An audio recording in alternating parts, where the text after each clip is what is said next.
God aften og velkommen til Troll News. Aftens tophistorie. En legende er opstået fra de døde. 10.000 mennesker havde stået i kø siden lørdag morgen for at høre legenden, som var genopstået fra de døde natten til fredag.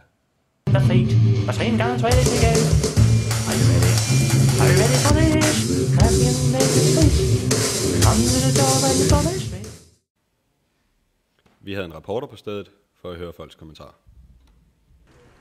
Hvad synes du så om koncerten?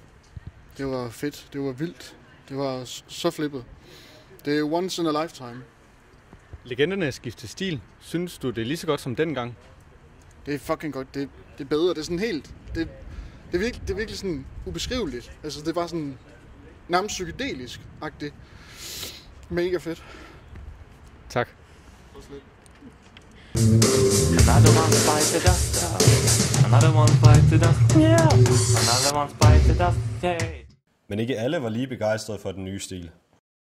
Jeg er rasende. Jeg synes simpelthen, det er noget forfærdeligt lort. Kæft, hvor jeg er irriteret over det. Jeg er simpelthen så gal. Hvorfor? Jamen, det er da bare... Han er jo død. Han er død. Han skal da ikke rende her og holde koncerter. Det er da noget forbandet pis, mand. Jeg gider ikke det der mere. Og kunne I have lyst til at opleve den genopståede Freddie Mercury, kan I opleve ham på Den Kongelige Opera på tirsdag. Tak for nu, og vi ses næste gang. Samme tid, samme sted. Bitches!